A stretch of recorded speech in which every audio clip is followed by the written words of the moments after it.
Hello दोस्तों, I welcome you all on AEC plus digital platform of advance engineering classes. तो sorry series में आप सभी लोगों का स्वागत है। ये वाला जो सेशन है इसमें हम बात करेंगे आईसी इंजन के कुछ इंपॉर्टेंट क्वेश्चंस को मैं लेकर आया हूँ इस सेशन के अंदर। इससे पहले आपने सेशन देखा होगा आईसी इंजन का, उसमें हमने 20 क्वेश्चंस देखे थे। काफी अच्छे क्वेश्चन हमने देखे, काफी चीजें आपको सीखने को मिल रही होगी।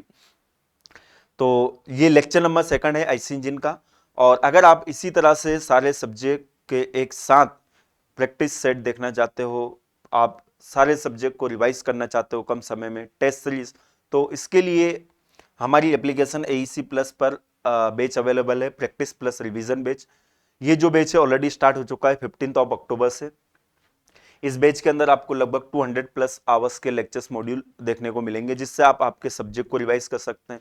3000 प्लस क्वेश्चंस के सब्जेक्ट वाइज आपको वीडियोस देखने को मिलेंगे, जिससे आप आपकी प्रिपरेशन को इफेक्टिव बना सकते हो। साथ में टेस्ट सीरीज भी इंक्लूड है, सभी सेशन की यहाँ पर PDF भी प्रोवाइड की जाएगी। तो चलिए सेशन को हम स्टार्ट करते हैं। सेशन के लास्ट तक आप बने रहिएगा, काफी चीजें आपको डेफिनेटली इस सेशन से सीखने को मिलेगी। लेक्चर नंबर 2 आईसी इंजन का, तो देखते हैं यहाँ पर क्वेश्चन हम पहले देख चुके हैं इससे पहले वाले सेशन में। तो क्वेश्चन नंबर 21 क्या बोल रहा है? Question number 21, consider the following statement. हमारे पास यहाँ पर 3 स्टेटमेंट है और हमें बताना है कि इनमें से कौन कौन से स्टेटमेंट करेक्ट है। तो यहाँ पर पहला जो स्टेटमेंट है क्या है? The air standard efficiency of N auto cycle is a function of properties of the working substance. तो देखिए, अगर मैं बात करूं ऑटो साइकिल की जो इफिशियंसी होती है, तो इसका फॉर्मूला आप लोगों को पता होना चाहिए। ऑटो साइकिल की इफिशियंसी हम लिखते हैं 1 - 1 अपॉन R की पावर गामा -1। तो यहां पर क्या बोला कि ऑटो साइकिल की इफिशियंसी जो होती है, it is a function of properties of the working substance, मतलब गैस की क्या प्रॉपर्टी है उस पर डिपेंड करेगा। तो डेफिनेटली गामा जो होता है, ये गामा डिपेंड करता है कि गैस कैसी आपकी मोनो एटॉमिक है, डाई एटॉमिक है या ट्राई एटॉमिक है। तो ये जो स्टेटमेंट होगा, ये स्टेटमेंट बिल्कुल सही है। अगर यहाँ पर गामा की वैल्यू को अगर हम बढ़ाते हैं तो इफिशियंसी जो होगी वो भी क्या होगी? बढ़ेगी। ध्यान रखें, तो मोनोएटॉमिक गैस के लिए गामा की वैल्यू सबसे ज्यादा होती है, तो मोनोएटॉमिक गैस के लिए इफिशियंसी सबसे ज्यादा होगी। तो पहला स्टेटमेंट बिल्कुल सही है। तो पहला स्टेटमेंट सही है, तो हम यहाँ पर एक ऑप्शन को इलिमिनेट कर सकते हैं, सी को। नेक्स्ट स्टेटमेंट क्या है? For the same compression ratio same की बात की गई है, and same heat input, okay, the thermal efficiency of auto cycle is more than the diesel cycle. तो हमेशा ध्यान रखें, जब भी सेम कंप्रेशन रेशियो की बात होती है तो ऑटो साइकिल हमेशा इफिशियंट रहता है compare to the diesel cycle. तो ये स्टेटमेंट जो है ये भी सही है। इसके अलावा अगर कोई भी पैरामीटर होते हैं कंप्रेशन रेशियो के अलावा, अगर और कोई दूसरा पैरामीटर है, तो आप ध्यान रखें कि वहां पर डीजल साइकिल की इफिशियंसी ज्यादा रहेगी, ड्यूल हमेशा क्या रहेगा? बीच में रहेगा। तो ये जो स्टेटमेंट है ये भी बिल्कुल सही है। सेम कंप्रेशन रेशियो रहेगा तो ऑटो साइकिल की इफिशियंसी क्या रहेगी? ज्यादा रहेगी। थर्ड स्टेटमेंट क्या है? Thermal efficiency of diesel cycle increase with decrease of cut off ratio. तो देखिए, कट ऑफ रेशियो क्या होता है ये थोड़ा सा आपको पता होना चाहिए। डीजल साइकिल की अगर मैं बात करूं तो इसे कांस्टेंट प्रेशर साइकिल भी हम बोलते हैं। यहां पर कंप्रेशन होगा, कांस्टेंट प्रेशर पर हीट एडिशन होगा, एक्सपांशन होगा, कांस्टेंट वॉल्यूम पर हीट रिजेक्शन होगा। और कट ऑफ रेशियो क्या होता है? यहां पर अगर मैं इस पॉइंट को नाम देता हूं 1 2 3 4, तो कट ऑफ रेशियो जो होता है इसको मैं डिनोट करता हूं रो से, और ये होता है V3/V2, volume after the heat addition to the volume before the heat addition. इन दोनों का रेशियो जो होता है इसे हम बोलते हैं कट ऑफ रेशियो। अब क्या बोल रहा है? The thermal efficiency of diesel cycle increase with decrease of cut off ratio. अब अगर हम कट ऑफ रेशियो को बढ़ाते हैं, तो आप यहां पर क्लियर कट देख सकते हो कि एरिया अंडर द कर्व जो होगा क्या होगा? बढ़ेगा। तो नेट वर्क जो है वो बढ़ेगा। तो अगर मैं बात करूं यहां पर कट ऑफ रेशियो को बढ़ाने पर क्या होगा? कट ऑफ रेशियो को बढ़ाने पर नेट वर्क जो है आपको ज्यादा मिलेगा। बट एक चीज ध्यान रखें, यहां पर हीट सप्लाई जो है वो बढ़ जाएगी, हीट रिजेक्शन जो है वो भी बढ़ जाएगा। और अगर नेट वर्क अगर बढ़ रहा है तो मीन इफेक्टिव प्रेशर, ये क्या होता है? Net work divided by swept volume, तो मीन इफेक्टिव प्रेशर जो होगा वो भी बढ़ेगा। अब यहां पर ध्यान रखें कि हीट सप्लाई जितना बढ़ रहा है उसके कंपेयर हीट रिजेक्शन जो है वो क्या होता है? ज्यादा होता है। इसलिए कट ऑफ रेशियो बढ़ाने पर इफिशियंसी हमेशा क्या होती है? कम होती है। बट क्वेश्चन में क्या बोला है? कट ऑफ रेशियो हम क्या कर रहे हैं? कम कर रहे हैं। तो अगर हम इसको कम करेंगे, कट ऑफ रेशियो को कम करेंगे, तो डेफिनेटली इफिशियंसी क्या होगी? बढ़ेगी। तो ये जो स्टेटमेंट है ये भी बिल्कुल सही है। तो तीनों स्टेटमेंट सही है, तो करेक्ट आंसर क्या होगा? Option D. तो तीनों स्टेटमेंट सही है, ध्यान रखेंगे, ध्यान से पढ़ना है आपको क्वेश्चन को। यहां पर डिक्रीज करने की बात की गई है कट ऑफ रेशियो, तो कट ऑफ रेशियो अगर डिक्रीज करेंगे तो इफिशियंसी क्या होगी? बढ़ेगी। चलिए आगे बढ़ते हैं। इस क्वेश्चन का करेक्ट आंसर हमें पता चल गया, ऑप्शन 2 एंड 3 दे रखा है यहां पर। The thermal efficiency of diesel cycle increases with decrease of cut off ratio. ये स्टेटमेंट सही है, यहां पर इन्होंने बताया कि ये गलत है, नहीं, ये स्टेटमेंट सही है। डीजल साइकिल की थर्मल इफिशियंसी जो है वो बढ़ जाती है अगर हम कट ऑफ रेशियो को क्या करेंगे? डिक्रीज करेंगे। कट ऑफ रेशियो को बढ़ाने पर इफिशियंसी क्या होती है? कम होती है। तो डेफिनेटली करेक्ट आंसर जो होगा ऑप्शन डी होगा, कंफ्यूज होने की बिल्कुल जरूरत यहां पर नहीं है। चलिए आगे बढ़ते हैं। देखिए यहां पर भी कहीं पर मेंशन किया होगा, if cut off ratio decreases it is clear from the efficiency that the numerator of the negative term will decrease more than the denominator, thus the diesel cycle efficiency will increase। absolutely correct। तो इसको decrease करने पर, फॉर्मूले से भी आप देख सकते हो कि इसको डिक्रीज करने पर इफिशियंसी क्या होगी? बढ़ेगी। चलिए आगे बढ़ते हैं हम। नेक्स्ट क्वेश्चन नंबर 22 क्या बोल रहा है? Consider the following statement. Again हमारे पास यहां पर 4 स्टेटमेंट है। अब यहां पर हमें बताना है कि इनमें से कौन सा स्टेटमेंट करेक्ट है, कौन कौन से स्टेटमेंट करेक्ट है। तो पहला स्टेटमेंट क्या है? Both Otto and diesel cycle are special case of dual combustion cycle. बिल्कुल। देखिए ड्वेल कंबशन साइकिल जो होता है इसमें कांस्टेंट प्रेशर और कांस्टेंट वॉल्यूम दोनों पर हीट एडिशन होता है, और डीजल साइकिल में कांस्टेंट प्रेशर पर होता है और ऑटो साइकिल में कांस्टेंट वॉल्यूम पर होता है। तो दोनों क्या बन जाते हैं? स्पेशल केस बन जाते हैं ड्वेल साइकिल के। तो पहला स्टेटमेंट सही है। Combustion process in IC engine is neither fully constant volume और नॉर फुल्ली कांस्टेंट प्रेशर। इसीलिए तो हम बोलते हैं कि diesel cycle, sorry dual cycle हम यूज करते हैं, ना तो कांस्टेंट प्रेशर पर होती है कंबशन, ना ही कांस्टेंट वॉल्यूम पर होती है। ये स्टेटमेंट क्या है? ये भी सही है, ध्यान से पढ़ना है आपको। Combustion process in ideal cycle, ideal cycle मतलब ये बात कर रहा है एयर स्टैंडर्ड साइकिल की। किसकी बात कर रहा है? एयर स्टैंडर्ड साइकिल की। तो combustion process in ideal cycle is replace by heat addition. बिल्कुल हीट एडिशन से हम रिप्लेस करते हैं, अगर आपको पता हो एजप्शन तो। बट आगे आप पढ़े ध्यान से, from a internal source in A close cycle. बेटा जो हीट एडिशन हम कराते हैं वो एक्सटर्नल सोर्सेज से कराते हैं, ना कि इंटरनल सोर्सेज से कराते हैं। इंटरनल सोर्सेज से हीट एडिशन कैसे होगा जरा सोचिए। अगर आपको पता हो कि एयर स्टैंडर्ड साइकिल जो होता है इसमें हम क्या कराते हैं? हीट एडिशन कराते हैं। ये यहां पर हीट एडिशन होगा, और ये हीट एडिशन कहां कैसे होगा? ये एक्सटर्नल कंबशन हो रहा है, यहां पर एक्सटर्नल कंबशन होगा, यहां से हीट एडिशन होगा। इसीलिए जो एयर स्टैंडर्ड साइकिल होते हैं ना, आइडियल साइकिल जो होते हैं, आइडियल साइकिल जो होते हैं इन्हें एक्सटर्नल कंबशन इंजन भी कहा जाता है। क्या कहा जाता है? External combustion engine. Actual cycle जो होते हैं वो होते हैं आपके internal combustion engine. Ideal cycle, air standard cycle external combustion engine होते हैं, क्योंकि यहां पर कंबशन एक्सटर्नल होगा, वहां से हीट एडिशन हम कराएंगे कंबशन चैम्बर के अंदर। तो ये जो स्टेटमेंट होगा डेफिनेटली ये स्टेटमेंट क्या होगा? गलत होगा। फोर्थ स्टेटमेंट क्या है? Exhaust process is replace by heat rejection process. देखिए कंबशन को हीट एडिशन से रिप्लेस कर देते हैं, एग्जॉस्ट को हम हीट रिजेक्शन से रिप्लेस कर देते हैं। ये बात सही है। ये स्टेटमेंट गलत क्यों हो गया? क्योंकि यहां पर आकर उन्होंने ट्विस्ट कर दिया। तो स्टेटमेंट 2, 3 एंड 1, 2 एंड 4 करेक्ट होगा। तो 1, 2, 4 है क्या? 1, 2, 4 मतलब ऑप्शन सी जो होगा क्या होगा? इसका करेक्ट होगा। तो आपको सभी स्टेटमेंट को ध्यान से पढ़ना है, और सारे कॉन्सेप्ट भी आपको पता होना चाहिए। एयर स्टैंडर्ड साइकिल के अजप्शन आपको पता होना चाहिए। कंबशन और वहां पर एग्जॉस्ट नहीं होता है, कंबशन की जगह हीट एडिशन होता है और एग्जॉस्ट की जगह हीट रिजेक्शन होता है। चलिए आगे बढ़ते हैं, इस क्वेश्चन का आंसर देख लेते हैं। Yes, option C will be the correct answer. Next question जो है क्या है? In auto cycle air compress from 2.2 metre cube to 0.26 metre cube. Air जो है वो कंप्रेस हो रही है, इनिशियल वॉल्यूम हमें दे रखा है कितना? 2.2 मीटर क्यूब, और फाइनल वॉल्यूम जो है वो है 0.26 मीटर क्यूब।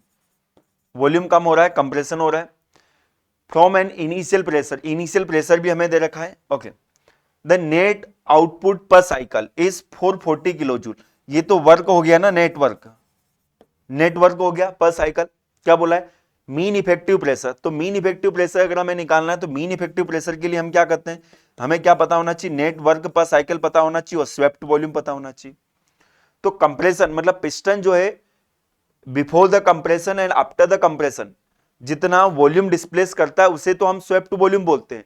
तो यह वॉल्यूम स्वेप्ट वॉल्यूम क्या होगा, इन दोनों का डिफरेंस होगा, यही स्वेप्ट वॉल्यूम बन जाएगा। तो हमारे पास यहां से सीधा सीधा आंसर आ जाएगा क्या, 440 डिवाइडेड बाय इन दोनों का डिफरेंस। कैलकुलेट कर लीजिए।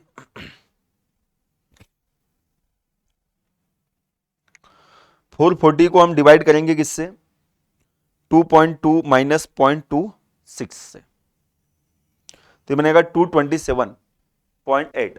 तो आंसर आ जाएगा आपका 227 किलो पास्कल।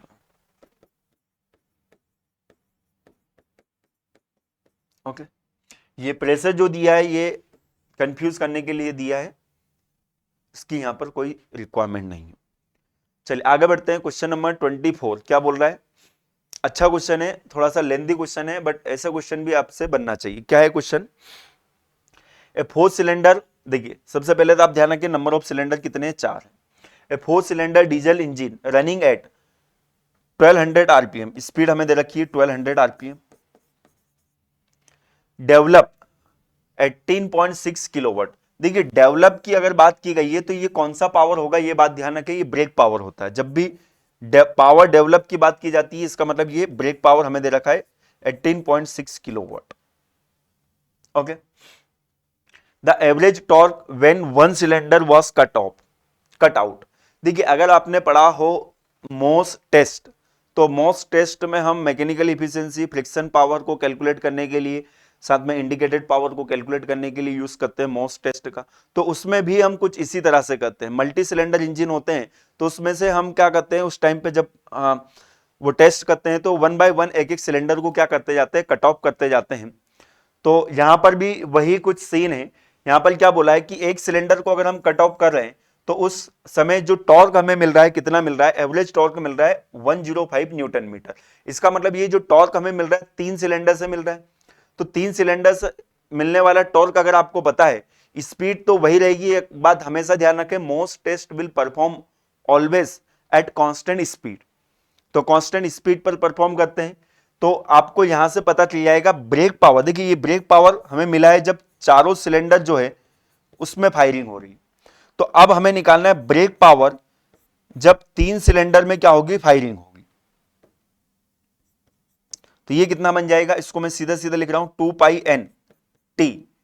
2 पाई एन कितना हो जाएगा, 1200 मल्टीप्लाई बाय टी कितना है 105, 2 पाई एन टी बाई 60। ये हमारे पास ब्रेक पावर मिल जाएगा। टॉर्क न्यूटन मीटर में दे रखा है तो हम यहां पर क्या करेंगे 1000 से डिवाइड कर देंगे तो ये किलोवाट में हमारे पास पावर आ जाएगा। तो ये आपको कॉन्सेप्ट पता होना चाहिए। अगर आपको एवरेज टॉर्क दे रखा है जब एक सिलेंडर को हमने कट ऑफ कर दिया तो इससे हमें पता चलेगा कि ब्रेक पावर कितना होगा जब 3 सिलेंडर में कंबसन होगा। तो यहां से जब आप इसको कैलकुलेट करेंगे तो ये आ जाएगा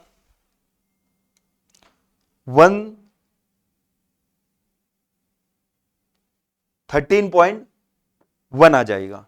it will be 13.1। Just wait.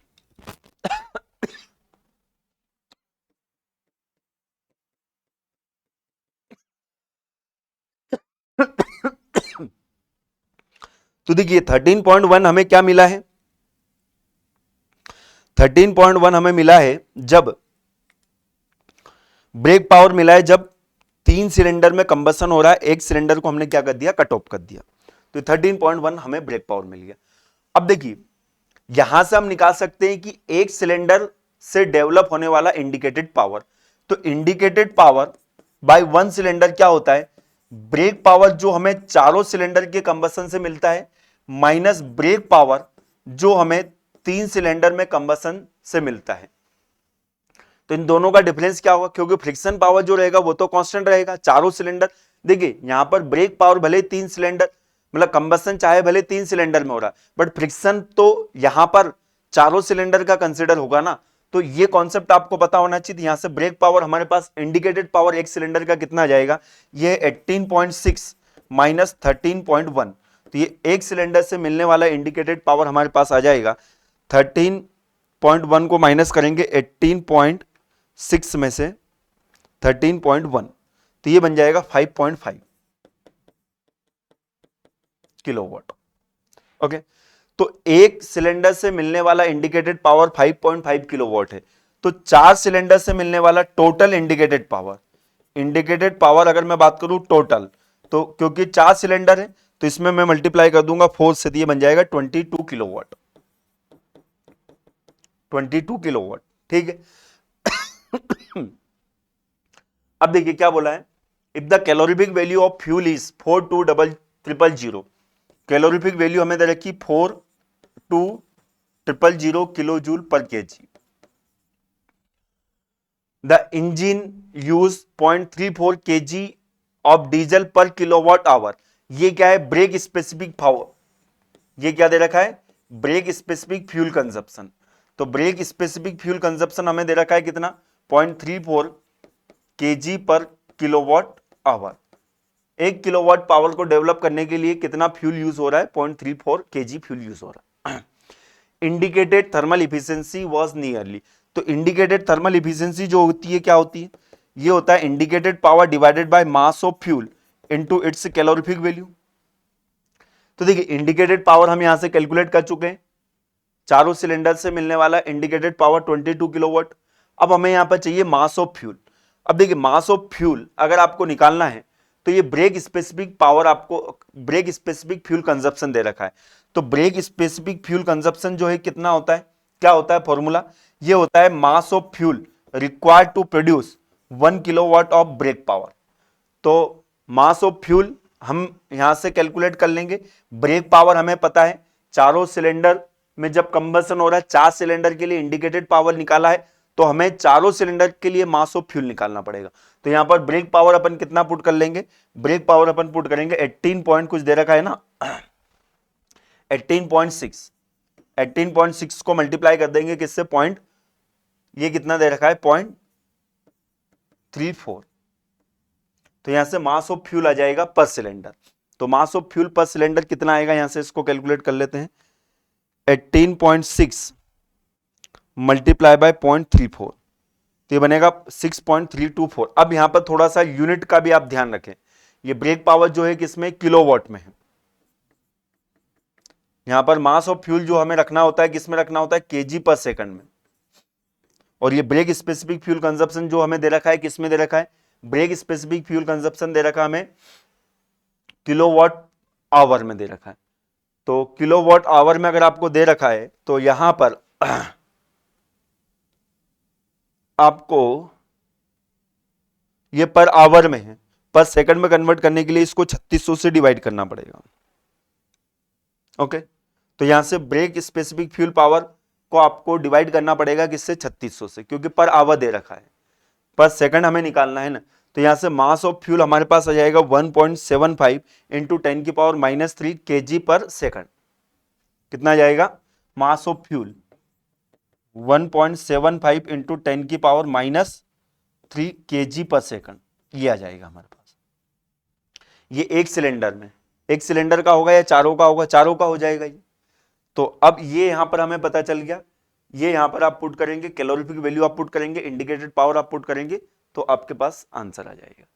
तो आंसर जो आएगा इसका I think 29% will be the correct answer. पूरा कॉन्सेप्ट मैंने आपको बता दिया और यहां पर सॉल्यूशन भी आपको दिया हुआ है, इससे आप मैच कर ले। देखिए यहां पर कंफ्यूज होने की जरूरत नहीं है, मास ऑफ फ्यूल जो है ये केजी पर आवर में दिया, और मैंने आपको जो निकाल के बताया वो केजी पर सेकंड में निकाला है, क्योंकि आपको हीट एडेड जो निकालना पड़ेगा केजी पर सेकंड निकालना पड़ेगा, तो वो आप पर सेकंड में निकाल के आप करेंगे तो जल्दी आंसर आएगा, आसानी से आंसर आ जाएगा।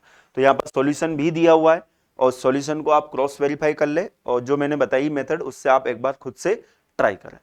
चलिए आगे बढ़ते हैं, क्वेश्चन नंबर 25 क्या बोल रहा है, consider the following statement for air standard efficiency of a diesel cycle. तो air standard efficiency of diesel cycle के लिए यहां पर हमारे पास 3 स्टेटमेंट है और आपको बताना है कि इनमें से कौन कौन से स्टेटमेंट करेक्ट है। डेफिनेटली आपके एग्जाम में भी स्टेटमेंट बेस्ड क्वेश्चन पूछे जाएंगे, तो आपको क्वेश्चन को ध्यान से पढ़ना है, सभी स्टेटमेंट को ध्यान से पढ़ना है। पहला स्टेटमेंट क्या है? For the same compression ratio efficiency decreases with increasing cut off ratio. For the same compression ratio the efficiency decreases with increasing cut off ratio. तो ये बात चल रही है किसकी? डीजल साइकिल की। तो डीजल साइकिल के लिए अगर कंप्रेशन रेशियो सेम है तो efficiency decreases with increase of cut off ratio. ये तो हमने देखा है, पहले ही क्वेश्चन जो हमने देखा था आज के सेशन का, उसमें मैंने बताया था कि अगर कट ऑफ रेशियो को हम कम करेंगे तो इफिशिएंसी क्या होगी? बढ़ेगी, और कट ऑफ रेशियो को बढ़ाएंगे तो इफिशिएंसी क्या होगी? कम होगी। तो यही चीज यहाँ पर बोली है, इफिशिएंसी डिक्रीज होगी अगर कट ऑफ रेशियो को क्या करेंगे? हम बढ़ाएंगे। तो बिल्कुल सही है, पहला स्टेटमेंट सही है, तो ये वाला ऑप्शन आप एलिमिनेट कर दीजिए। ये कट ऑफ रेशियो वाला जो कॉन्सेप्ट है काफी इंपॉर्टेंट है, कई बार इससे क्वेश्चन पूछे गए, ध्यान रखें। नेक्स्ट क्या है? For the same compression ratio the same heat input diesel cycle is more efficient than Otto cycle. तो यहां पर हमने इससे पहले जो क्वेश्चन किया था, पहले ही क्वेश्चन वहां पर देखा था, अगर कंप्रेशन रेशियो सेम है तो डीजल साइकिल इफिशिएंट नहीं रहेगा, ऑटो साइकिल इफिशिएंट रहेगा। तो ये स्टेटमेंट क्या है? गलत है। तो दो नहीं आना चाहिए, मतलब ये भी एलिमिनेट कर दीजिए, ये भी कर दीजिए। तो आंसर आपको पकड़ में आ गया, option C will be the correct answer. Third statement भी पढ़ लीजिए।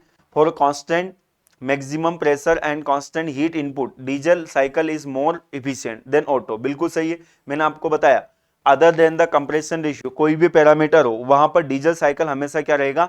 ज्यादा इफिशिएंट रहेगा कंपेयर टू ऑटो साइकिल। तो ये स्टेटमेंट जो है ये भी क्या है? करेक्ट है। सो द करेक्ट स्टेटमेंट हमसे पूछा था, तो 1 एंड 3 जो रहेगा क्या रहेगा? इसका करेक्ट रहेगा। चलिए नेक्स्ट क्वेश्चन 26, क्वेश्चन नंबर 26 क्या बोल रहा है?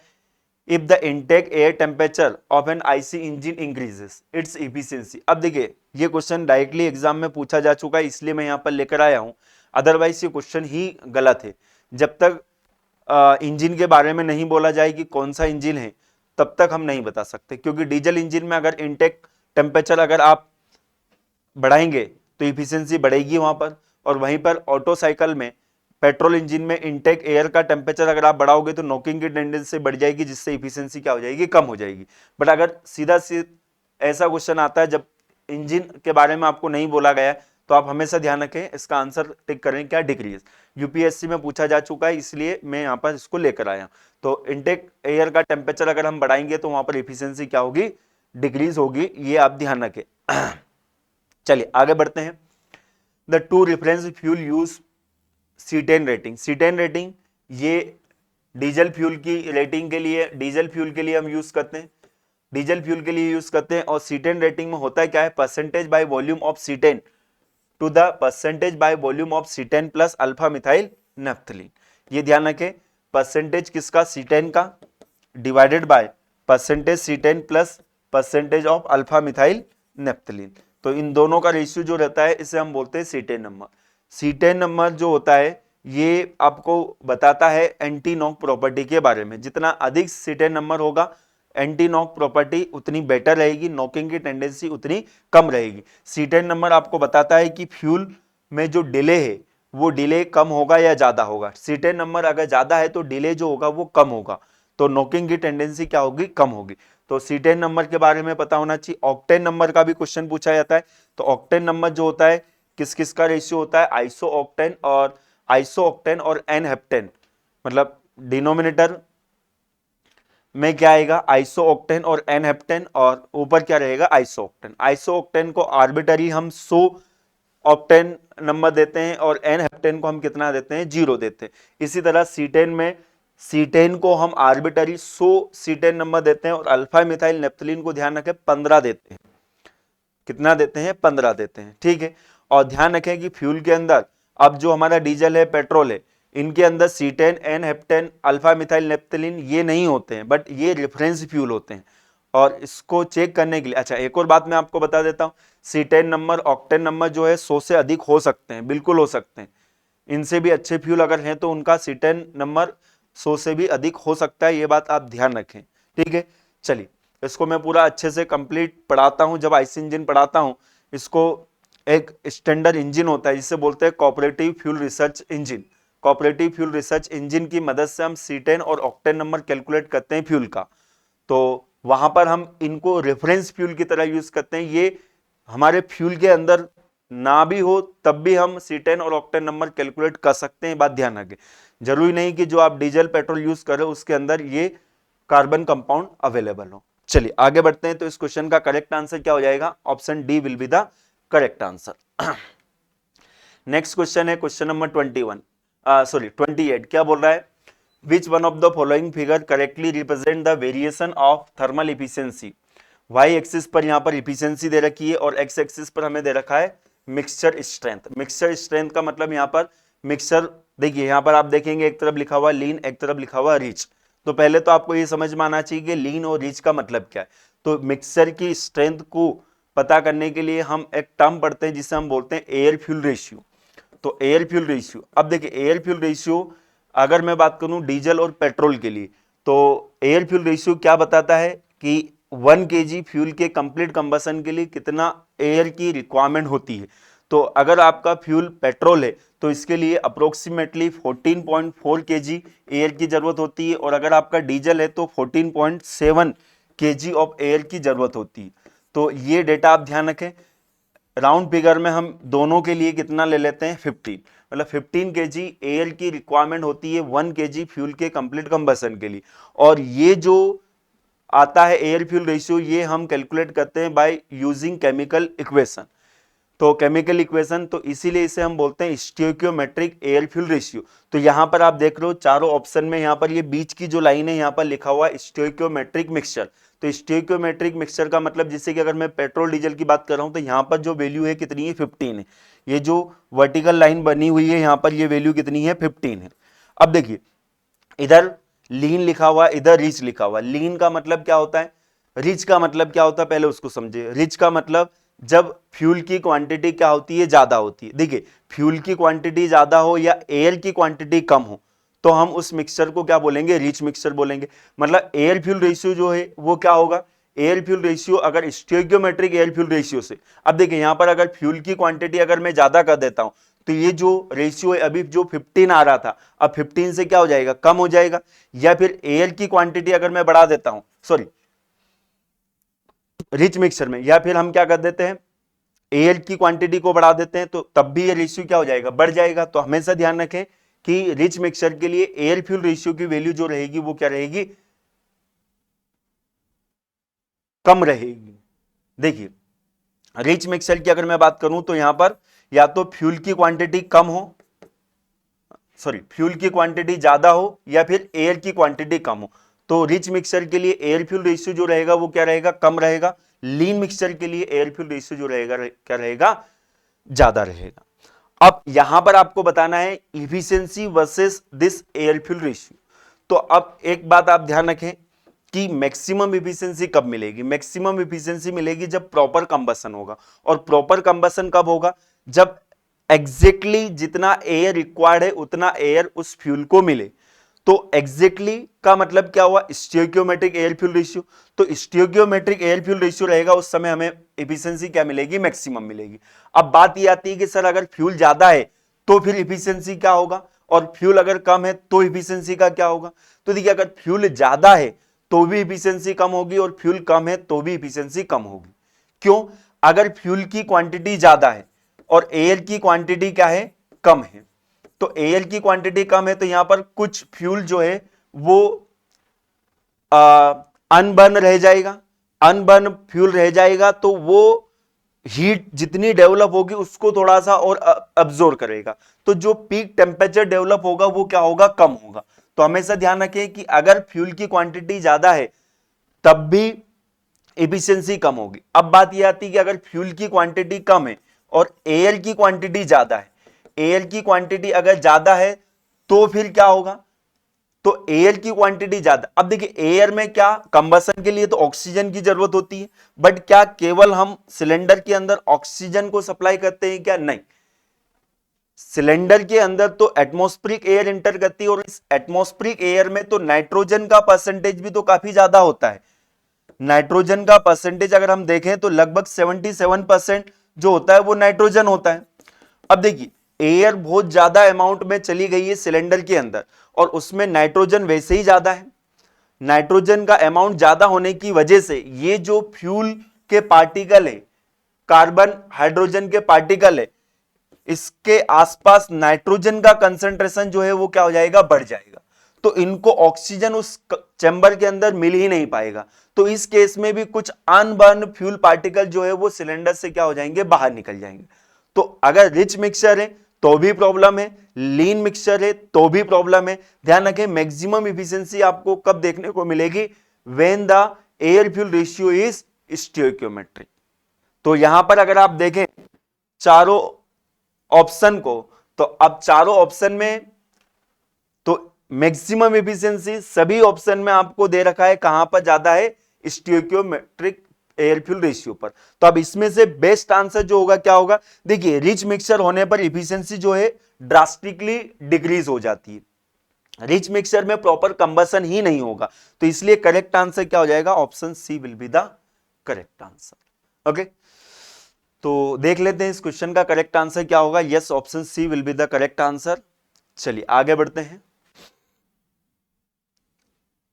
अब देखिए यहां पर ये सॉल्यूशन दिया हुआ है, इसमें आप ध्यान रखें अगर एयर स्टैंडर्ड थ्योरी के अकॉर्डिंग एफिशिएंसी की अगर हम बात करें तो एयर स्टैंडर्ड थ्योरी के अकॉर्डिंग मिक्सचर की स्ट्रेंथ पर एफिशिएंसी डिपेंड नहीं करती। क्यों नहीं करती, क्योंकि मिक्सचर ही नहीं है ना यहां पर। मिक्सचर का मतलब क्या होता है, एटलीस्ट दो चीजें होना चाहिए।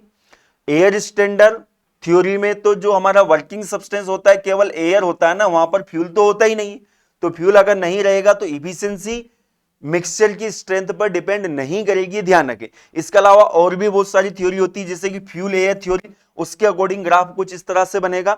और एक होता है एक्चुअल वेरिएशन, तो एक्चुअल वेरिएशन में आप ये ध्यान रखें जो कि हमसे क्वेश्चन में पूछा गया था कि एक्चुअल वेरिएशन कैसा होगा, इफिशिएंसी वर्सेस मिक्सचर स्ट्रेंथ। चलिए नेक्स्ट क्वेश्चन, क्वेश्चन नंबर 29 क्या बोल रहा है, again we have a 4 statement. अब आपको बताना है कि यहां पर इन चारों स्टेटमेंट में से कौन कौन से स्टेटमेंट करेक्ट है। अब ये स्टेटमेंट किससे रिलेटेड है, consider the following statement regarding the advantage of fuel injection over the carburation in a SI engine. तो देखिए fuel injection over the carburation, इसका मतलब क्या हुआ, देखिए फ्यूल इंजेक्शन वर्ड हम कब यूज करते हैं, सीआई इंजन में। जितने भी हमारे डीजल इंजन होते हैं वहां पर फ्यूल को हम इंजेक्ट कराते हैं इंजेक्टर की मदद से। और वहीं पे अगर मैं बात करूं एसआई इंजन मतलब पेट्रोल इंजन या गैसोलीन इंजन, तो वहां पर हम कार्बोरेटर का यूज करते हैं। तो अल्टीमेटली ये क्या बोलना चाह रहा है कि जो डीजल इंजन है जिसमें हम फ्यूल इंजेक्शन कराते हैं वो बेटर होता है कंपेयर टू कार्बोरेशन सिस्टम मतलब कि एसआई इंजन से। तो यहां पर 4 स्टेटमेंट इससे रिलेटेड आपको दिए हैं, तो आपको बताना है कि कौन कौन से स्टेटमेंट करेक्ट है। चलिए पहला स्टेटमेंट हम पढ़ लेते हैं, higher power output and increase volumetric efficiency. ये किसकी बात की गई है, fuel injection over the carburetion. तो अगर फ्यूल इंजेक्शन होगा तो यहां पर क्या होगा, हायर पावर आउटपुट मिलेगा और वॉल्यूमेट्रिक इफिशिएंसी भी ज्यादा होगी, ऐसा कुछ यहां पर बोल रहे हैं। तो बिल्कुल एब्सोल्युटली करेक्ट, क्योंकि यहां पर क्या होता है, फ्यूल इंजेक्शन में पहले एयर इंटर करती है, एयर इंटर करेगी तो वहां पर वॉल्यूमेट्रिक इफिशिएंसी क्या होगी, ज्यादा होगी।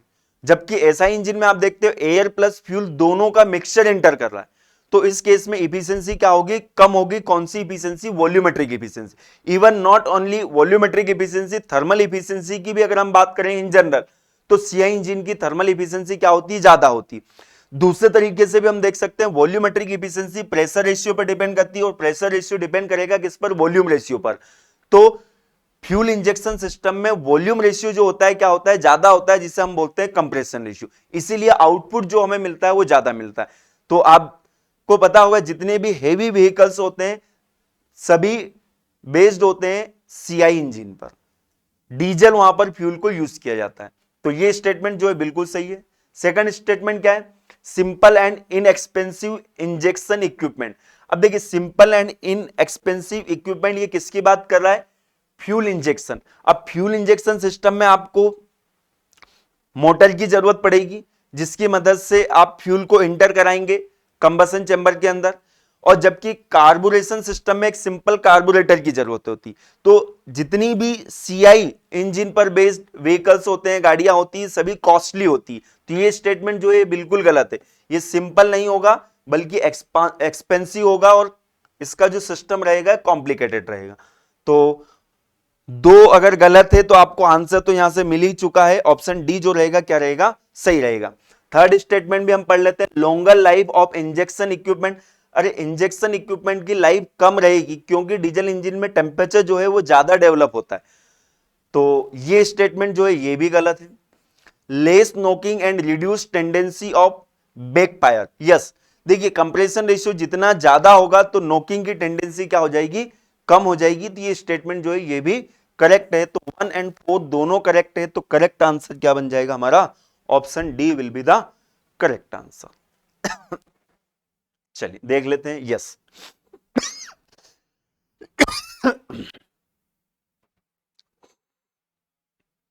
नेक्स्ट क्वेश्चन है क्वेश्चन नंबर 30, क्या है, the stoichiometric air fuel ratio for petrol is 15:1। देखिए जो मैंने आपको बताया था इससे पहले वाले क्वेश्चन में कि जनरली पेट्रोल डीजल के लिए स्टोइकियोमेट्रिक एयर फ्यूल रेशियो अपन कितना लेते हैं, 15:1, वो क्वेश्चन में आपको दे दिया है। अब क्या बोला, what is the air fuel ratio regarded for maximum power. बहुत ही अच्छा क्वेश्चन है। देखिए 3 कंडीशन हम पढ़ते हैं, स्टेडी स्टेट रनिंग कंडीशन की मैं बात कर रहा हूं। स्टेडी स्टेट रनिंग कंडीशन में 3 कंडीशन हम पढ़ते हैं, एक आइडलिंग, दूसरी मैक्सिमम पावर और थर्ड क्रूसिंग। देखिए इसको आप ऐसे समझिए, आइडलिंग का मतलब होता है जैसे कि आपकी गाड़ी सिग्नल पर खड़ी हुई है, सिग्नल पर खड़ी हुई है, उसके ऊपर कोई लोड नहीं है, तो इस समय किस तरह के फ्यूल की रिक्वायरमेंट होगी। तो इस समय क्या होता है, आपने देखा होगा एक्सीलरेटर तो बिल्कुल लो पर रहता है, तो इस समय थ्रोटल वॉल जो है लगभग 0 से 20% तक खुला रहता है ओनली।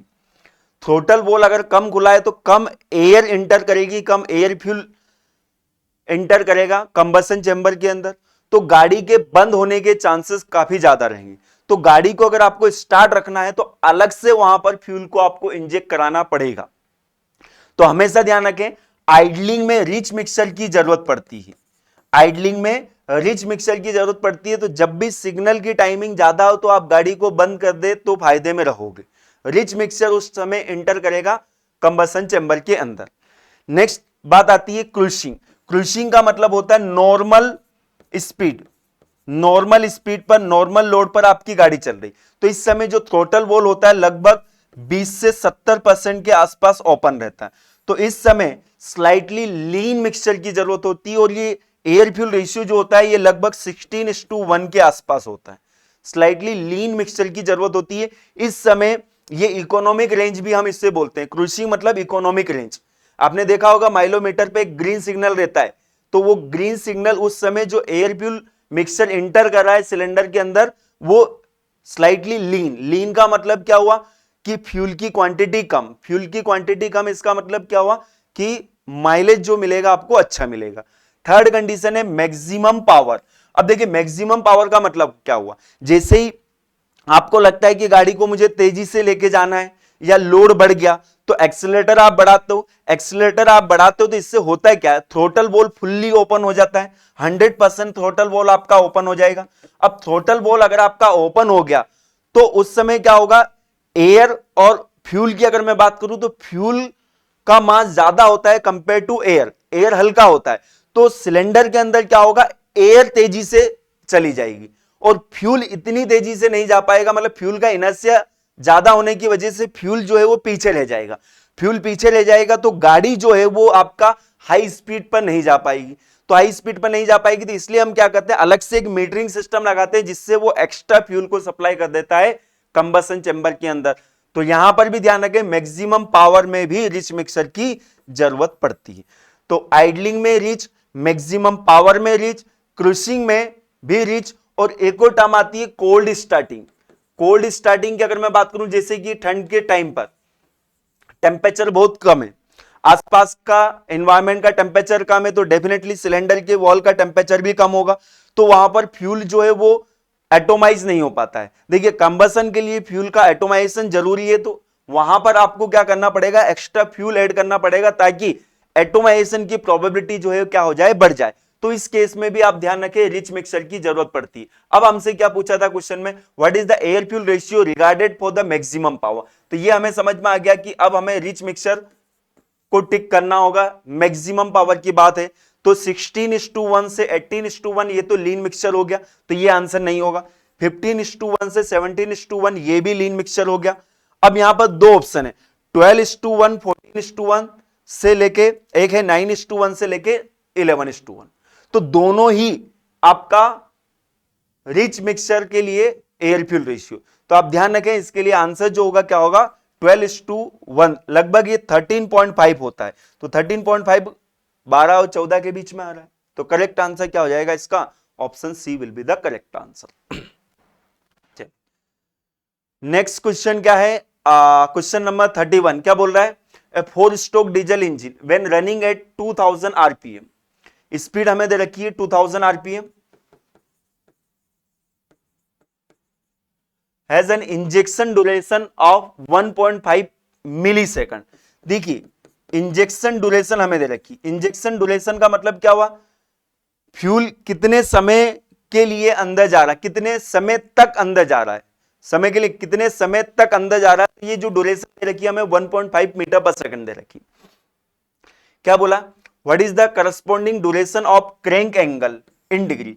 अब देखिए क्रैंक शाफ्ट से कनेक्टेड रहता है कैम शाफ्ट, और कैम शाफ्ट से कनेक्टेड रहता है आपका थ्रोटल वॉल या इनलेट और एग्जॉस्ट वॉल हम उसको बोलते हैं। तो जैसे ही क्रैंक घूमेगी तो इनलेट वॉल ओपन होगा, और ये हम बोल सकते हैं कि इनलेट वॉल जो है ये कितनी देर के लिए ओपन हो रहा है, 1.5 मिली सेकंड के लिए ओपन हो रहा है। तो अब क्वेश्चन ये पूछा है कि उस दौरान ये जो क्रैंक शाफ्ट है ये कितना एंगल टर्न हुई। तो यहां पर देखिए स्पीड हमें दे रखी है, टाइम हमें दे रखा है, डिस्टेंस हमें निकालना, एक तरह से मैं ऐसा बोल सकता हूं। बट यहां पर एंगुलर स्पीड है तो डिस्टेंस जो रहेगा वो एंगुलर डिस्प्लेसमेंट रहेगा, और उसे ही हम क्या बोलते हैं, क्रैंक एंगल। तो इसके लिए सीधा सीधा फॉर्मूला होता है, देखिए यहां पर थीटा को पहले तो आपको रेडियन में कन्वर्ट करना होगा, theta by 360 multiply by 60 divided by N, ये कहलाता है आपका इंजेक्शन टाइम। तो देखिए ये दे रखा आपको 1.5 millisecond is equal to theta आपको निकालना है 360 मल्टीप्लाई बाय 60 इंटू आरपीएम कितना दे रखा है 2000। यहां से आप कैलकुलेट कर लीजिए, ये मिली सेकंड है तो आपको इसको सेकंड में कन्वर्ट करना होगा, ध्यान रखें। 360 मल्टीप्लाई बाय 2000 मल्टीप्लाई बाय 1.5, इसको आप डिवाइड कर दीजिए 60 से, तो ये आपका आंसर आ जाएगा 18। इसको आपको मल्टीप्लाई करना पड़ेगा 10 की पावर -3 से। 1.5 मिली सेकंड को सेकंड में कन्वर्ट करना है तो आपको 10 की पावर -3 से मल्टीप्लाई करना पड़ेगा। तो क्रैंक एंगल कितना हो जाएगा 18 डिग्री। यहां से थीटा आप कैलकुलेट करेंगे तो इट विल बी 18 डिग्री। चलिए तो इस क्वेश्चन का करेक्ट आंसर क्या होगा देख लेते हैं। Yes, option will be the correct answer. देखिए सॉल्यूशन भी यहां पर दिया हुआ है, इसको आप रिफर कर सकते हो। ये फॉर्मूला आप ध्यान रखें, टाइम फॉर इंजेक्शन। अब यहां पर आपको ध्यान रखना है कि ये टाइम जो है आपको सेकंड में पुट करना है, मिली सेकंड में दे रखा था, इसलिए यहां पर इसको 0.0015 लिखा है। चलिए नेक्स्ट क्वेश्चन 32 क्या बोल रहा है, again we have 3 statement, 3 statement, और आपको बताना है कि यहां पर इनमें से कौन कौन से स्टेटमेंट करेक्ट है। पहला स्टेटमेंट क्या है, for a diesel cycle the thermal efficiency decreases as the cut off ratio increases. देखिए कट ऑफ रेशियो अगर हम बढ़ाते हैं तो डीजल साइकिल की एफिशिएंसी डिक्रीज होती है। मैं आपको पहला जो क्वेश्चन था वहां पर भी बता चुका था। वहां पर जो स्टेटमेंट था किस तरह से पूछा गया था, वहां पर बोला गया था कि इफिशियंसी जो है वो बढ़ेगी अगर कट ऑफ रेशियो को क्या करेंगे, हम कम करेंगे। यहां पर जस्ट अपोजिट स्टेटमेंट बना दिया है, क्या कि इफिशियंसी यहां पर क्या होगी, डिक्रीज होगी, कट ऑफ रेशियो को क्या करेंगे, हम बढ़ाएंगे। तो कट ऑफ रेशियो को बढ़ाने पर नेट वर्क बढ़ता है, हीट सप्लाई बढ़ता है, हीट रिजेक्ट बढ़ता है, मीन इफेक्टिव प्रेशर बढ़ता है। बट आप ध्यान रखें इफिशियंसी जो है वो क्या होगी, कम होगी। वर्क बढ़ रहा है इसका मतलब ये नहीं है कि इफिशियंसी बढ़ेगी, वर्क के साथ में आपको हीट सप्लाई भी देखना पड़ेगा। हीट सप्लाई ज्यादा बढ़ जाती है कंपेयर टू जितना वर्क इंक्रीज होता है, इसलिए एफिशिएंसी क्या हो जाती है, डिक्रीज हो जाती है। तो पहला स्टेटमेंट जो है क्या है, गलत है। गलत है इसका मतलब for a diesel cycle the thermal efficiency decreases as the cut off ratio increases, ये तो सही हो गया ना। तो पहला स्टेटमेंट अगर सही है तो ऑप्शन सी तो नहीं होगा आंसर। चलिए आगे बढ़ते हैं। In a petrol engine the high voltage for spark is of the order of 1000 volt. देखिए अगर ये क्वेश्चन अगर आप पहले कर लेते तो आपके प्री में एक और नंबर बढ़ जाता। प्री में ये क्वेश्चन पूछा गया था कि जो वोल्टेज की रेंज होती है स्पार्क प्लग में वो कितनी होती है, तो ये लगभग 25,000 के आसपास होती है। तो ये स्टेटमेंट जो है क्या है, गलत है। तो दूसरा अगर गलत है तो ये भी आंसर नहीं होगा, ये भी आंसर नहीं होगा, मतलब ओनली वन, मतलब थर्ड स्टेटमेंट भी गलत है। क्या है, the material for centre electrode in A spark plug carbon. Carbon नहीं होता, कार्बन अगर डिपॉजिट हो जाएगा तो इवन वहां पर स्पार्क नहीं होगा। जो मटेरियल होता है जनरली या तो प्लेटिनम का होगा या टंगस्टन का होगा, और ये दोनों महंगे होते हैं तो कभी कभी निकल अलॉय भी हम यूज कर लेते हैं। तो कार्बन नहीं होता है, ध्यान रखें। तो ये स्टेटमेंट भी गलत है। तो करेक्ट स्टेटमेंट जो है क्या है, ओनली वन। तो करेक्ट आंसर भी क्या हो जाएगा, ओनली वन, मतलब option A will be the correct answer. चलिए next question, question number 33, where does mixing of fuel and air take place in case of diesel engine. तो देखिए diesel engine में mixing कहां पर होगी। एसआई इंजन की अगर बात होती है तो मिक्सिंग पहले ही हो जाती है, कंबसन चैम्बर के पहले हो जाती है, कहां पर, कार्बोरेटर में। बट डीजल इंजन में मिक्सिंग कहां पर होती है, सिलेंडर के अंदर। तो यहां पर ऑप्शन क्या है, इंजेक्शन पंप बिल्कुल नहीं होगा, इंजेक्टर नहीं होगा, इंजन सिलेंडर ही करेक्ट आंसर होगा। इंजेक्शन पंप यूज करते हैं हम फ्यूल को इंजेक्ट कराने के लिए, इंजेक्टर से स्प्रे करते हैं, बट मिक्सिंग जो होगी कहां पर होगी, सिलेंडर के अंदर। तो करेक्ट आंसर क्या हो जाएगा, option C will be the correct answer. Piston compression ring are made of which one of the following material. देखिए यहां पर आप कंफ्यूज हो सकते हैं, पिस्टन कंप्रेशन रिंग की बात की गई है। पिस्टन रिंग जनरली हम पढ़ते हैं, पिस्टन रिंग जो होती है दो तरह की होती है, compression ring and oil ring. ऊपर की जो दो रिंग होती है, मतलब अगर आपसे ऐसा क्वेश्चन भी पूछा जा सकता है कि एटलीस्ट कितनी रिंग यूज करते हैं, एटलीस्ट कितनी पिस्टन रिंग यूज करते हैं, तो आप ध्यान रखें 3 रिंग होती है। ऊपर की 2 रिंग जो होती है इन्हें बोलते हैं हम कंप्रेशन रिंग, और नीचे की जो रिंग होती है इसे हम बोलते हैं ऑयल रिंग। तो ये भी क्वेश्चन बनता है, एटलीस्ट 3 रिंग हम यूज करते हैं। और इनका मटेरियल क्या होता है, तो मटेरियल आजकल तो एल्यूमिनियम एलॉय यूज करते हैं, बट अगर इस तरह का क्वेश्चन आता है ऑप्शन में अगर कास्ट आयरन हो तो go for cast iron. Cast iron का क्यों बनाते हैं ये भी आप ध्यान रखें, क्योंकि कास्ट आयरन की स्ट्रेंथ अच्छी होती है, बट कास्ट आयरन जो होता है क्या होता है, ब्रिटल होता है। ब्रिटल होता है, अगर कोई फ्लक्चुएशन होगा तो वो रिंग पहले डैमेज हो जाएगी, और रिंग अगर पहले डैमेज हो जाएगी तो हमें पता चल जाएगा, गाड़ी से धुआं आने लगेगा। अदरवाइज अगर आपने ऐसे मटेरियल का रिंग बना दिया जो कि डैमेज ही नहीं हो रही, तो वहां पर कंटिन्यूसली फ्यूल जो है क्या होता रहेगा, लीकेज होता रहेगा। अल्टीमेटली फिर पूरा पिस्टन सिलेंडर ही आपका फेल हो जाएगा। इसीलिए जिसे हम बोलते हैं ना कि अगर कोई असेंबली हम बना रहे हैं तो वहां पर हम की को क्या करते हैं, वीकेस्ट पार्ट बनाते हैं। अगर की को आपने विकेस कोई भी फ्लक्चुएशन आया तो की क्या होगी, टूट जाएगी। तो उससे हमें पता चल जाएगा कि हाँ यहां पर कुछ ना कुछ गड़बड़ी है। इसी तरह से यहां पर इस असेंबली में सबसे विकेस्ट पार्ट जो होता है आपका पिस्टन रिंग होता है। पिस्टन रिंग अगर टूट जाएगी तो कम कॉस्ट पर हम उसको क्या कर सकते हैं, रिप्लेस भी कर सकते हैं। तो करेक्ट आंसर क्या हो जाएगा, option A will be the correct answer. Question number 35, for a conventional SI engine the value of fuel air ratio in normal operating range. देखिए जनरली हम पढ़ते हैं एयर फ्यूल रेशियो, बट यहां पर क्या पूछ लिया, फ्यूल एयर रेशियो। तो एयर फ्यूल रेशियो हम स्टोइकियोमेट्रिक एयर फ्यूल रेशियो जो होता है कितना होता है, 15 होता है।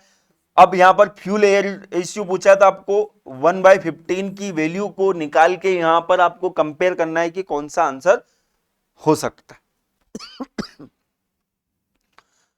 तो 1/15 करेंगे तो 0.066। तो देखिए 0.066, तो बी भी नहीं होगा, सी भी नहीं होगा, डी भी नहीं होगा। ये 0.066 जो है ये 0.056 और 0.08 3 के बीच में रहेगा। तो आंसर जो होगा क्या होगा, ऑप्शन ए होगा। तो आपको 1/15 की वैल्यू भी आपको पता होना चाहिए। Correct answer option A. चलिए नेक्स्ट क्वेश्चन है, the stoichiometric air fuel ratio by volume for the combustion of carbon monoxide in air. अब देखिए क्वेश्चन यहां पर जो पूछा है ना, ऐसा क्वेश्चन आपने देखा होगा, बट यहां पर क्वेश्चन में ट्विस्ट है। नॉर्मली हम जो एयर फ्यूल रेशियो निकालते हैं ना, वो एयर फ्यूल रेशियो होता है बाय मास। जैसे कि हमने कैलकुलेट किया, एयर फ्यूल रेशियो आया 15, मीथेन के लिए हम कैलकुलेट करते हैं तो आई थिंक ये आता है 17 के आसपास आता है। तो ये है क्या, ये बाय मास है, मतलब 1 kg फ्यूल के कंप्लीट कंबशन के लिए कितने kg एयर की जरूरत पड़ेगी। और इसके लिए हम फॉर्मूला भी पढ़ते हैं, वो जो फॉर्मूला हम पढ़ते हैं वो बाय मास होता है। और वो फॉर्मूला क्या होता है वो मैं आपको बता देता हूं। एयर फ्यूल रेशियो जो होता है, इसको हम कैलकुलेट करते हैं 23/100 multiply by 8/3C plus H2 plus 8H2